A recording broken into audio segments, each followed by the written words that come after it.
ओम श्री गणेशाय नमः। शुक्रस्त्रोत्रम्। नमस्ते भार्गव श्रेष्ठ देवदानव पूजित वृष्टिरोध प्रकर्ते च वृष्टिकर्ते नमो नमः। देवयानी पितस्तुभ्यं वेद वेदांग पारग परेण तपसा शुद्ध षड्घरो लोक षड्करं प्राप्तो विद्यां जीवन सख्यां तस्मै शुक्रात्मने नमः।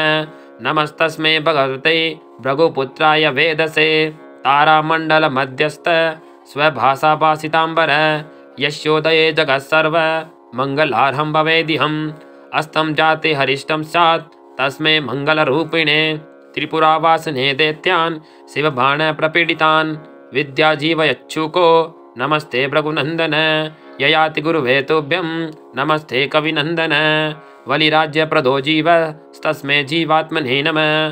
भार्गवाय नमः तुभ्यं पूर्वगोवाणस्गन्धित जीवपुत्राय यो विद्यां प्रादा तस्मै नमो नमः। नमः शुक्राय काव्याय भृगुपुत्राय धीमहि नमः कारणरूपाय नमस्ते कारणात्मने। स्तवराजमिदं पुण्यं भार्गवस्य महात्मनः।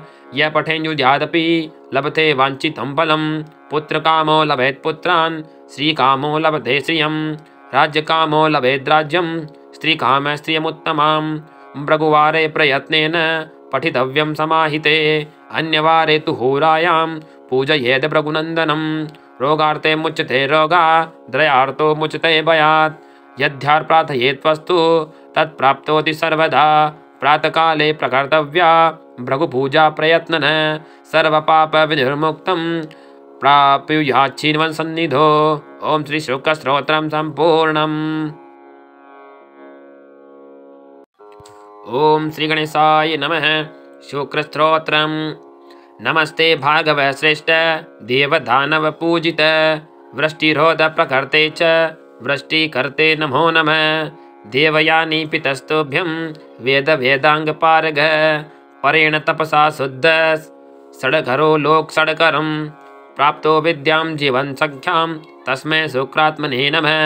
नमस्तस्मै भगवते भृगुपुत्राय वेदसे तारामण्डल मध्यस्थ स्वभाषा भाषितांबर यस्योदये जगत्सर्व मंगलार्हं भवेदिहम्। अस्तं जाते हरिष्टं स्यात् तस्मै मंगलरूपिणे त्रिपुरावासने दैत्यान् शिवबाण प्रपीडितान् विद्याजीवयच्छुको नमस्ते भृगुनंदन। ययाति गुरुवे तुभ्यं नमस्ते कविनंदन। वलिराज्य प्रदो जीव तस्मै जीवात्मने नमः। भार्गवाय नमः तुभ्यं पूर्वगोवाणस्गन्धित जीवपुत्राय यो विद्यां प्रादा तस्मै नमो नमः। नमः शुक्राय काव्याय भृगुपुत्राय धीमहि नमः कारणरूपाय नमस्ते कारणात्मने। स्तवराजमिदं पुण्यं भार्गवस्य महात्मनः। यः पठेयुर्यादपि लभते वाञ्छितं फलं पुत्रकामो लभेत् पुत्रान् श्रीकामो लभते श्रियं राज्यकामो लभेद्राज्यं स्त्रीकामः श्रियमुत्तमां। भृगुवारे प्रयत्नेन पठितव्यं समाहिते अन्यवारे तु होरायां पूजयेद् भृगुनन्दनं। रोगार्थे मुच्यते रोगा द्रयार्थो मुच्यते भयात् यद्ध्यार् प्रार्थयेत्वस्तु तत्प्राप्तोति सर्वदा। प्रातःकाले प्रकर्तव्या भृगुपूजा प्रयत्नन सर्वपाप विनिर्मुक्तं प्राप्नुयाच्छिन्वन् सन्निधो। ओम श्री शुकस्तोत्रं सम्पूर्णम्। ओम श्री गणेशाय नमः। शुक्रस्त्रोत्रम्। नमस्ते भार्गव श्रेष्ठ देवदानव पूजित वृष्टिरोध प्रकर्ते च वृष्टिकर्ते नमो नमः।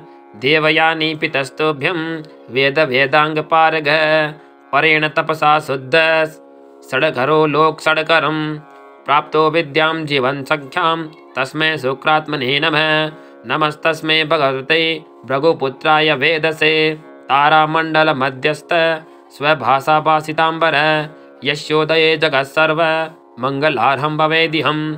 अस्तं जाते हरिष्टं स्यात् तस्मै मंगलरूपिणे त्रिपुरावासने दैत्यान् शिवबाण प्रपीडितान् विद्याजीवयच्छुको नमस्ते भृगुनंदन। ययाति गुरुवे तुभ्यं नमस्ते कविनंदन। वलिराज्य प्रदो जीव तस्मै जीवात्मने नमः। भार्गवाय नमः तुभ्यं पूर्वगोवाणस्गन्धित जीवपुत्राय यो विद्यां प्रादा तस्मै नमो नमः। नमः शुक्राय काव्याय भृगुपुत्राय धीमहि। नमः कारणरूपाय नमस्ते कारणात्मने। स्तवराजमिदं पुण्यं भार्गवस्य महात्मनः। यः पठेयुर्यादपि लभते वाञ्छितं फलं। पुत्रकामो लभेत् पुत्रान् श्रीकामो लभते श्रियं। राज्यकामो लभेद्राज्यं स्त्रीकामः श्रियमुत्तमां। भृगुवारे प्रयत्नेन पठितव्यं समाहिते। अन्यवारे तु होरायां पूजयेद् भृगुनन्दनं।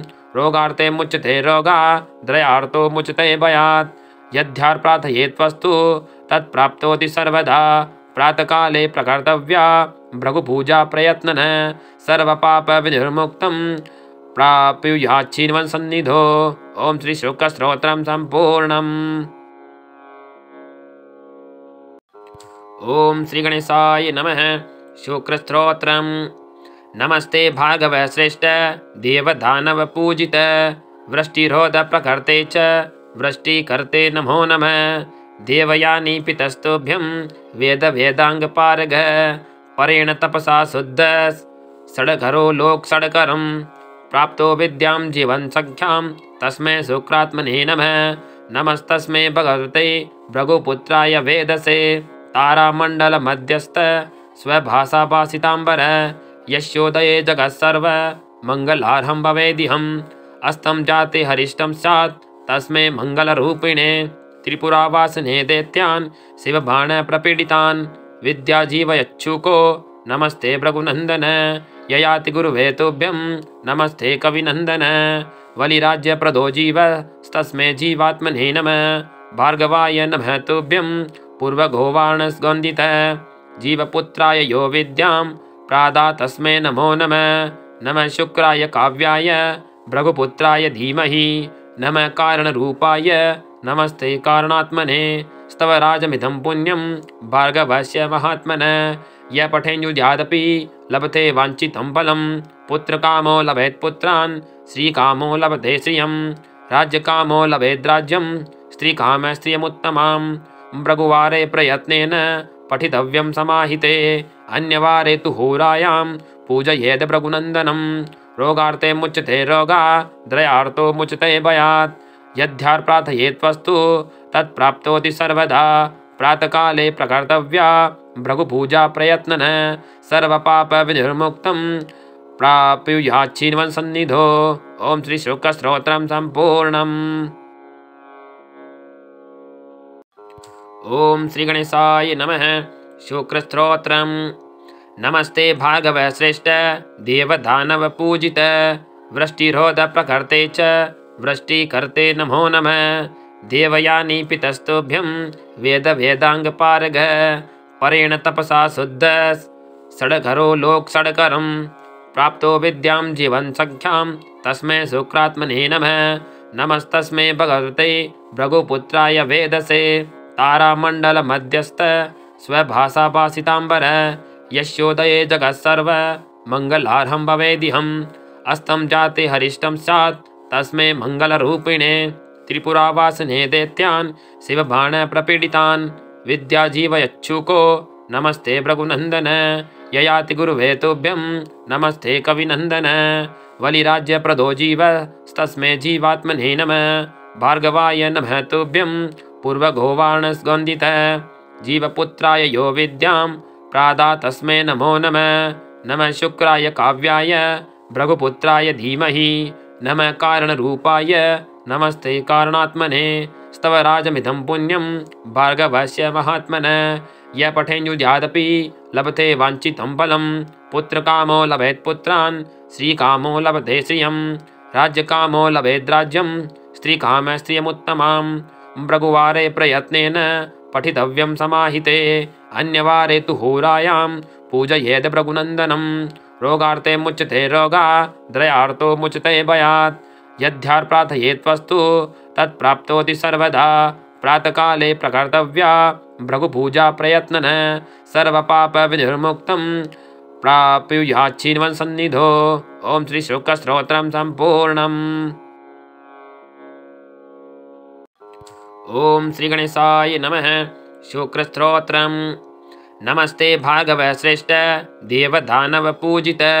वृष्टिरोध प्रकर्ते च वृष्टिकर्ते नमो नमः। देवयानी पितस्तुभ्यं वेद वेदांग पारग परेण तपसा शुद्ध षड्घरो लोक षड्करं प्राप्तो विद्यां जीवन सख्यां तस्मै शुक्रात्मने नमः।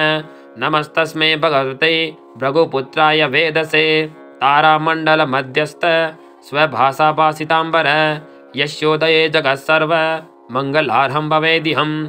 अस्तं जाते हरिष्टं स्यात् तस्मै मंगलरूपिणे त्रिपुरावासने दैत्यान् शिवबाण प्रपीडितान् विद्याजीवयच्छुको नमस्ते भृगुनंदन। ययाति गुरुवे तुभ्यं नमस्ते कविनंदन।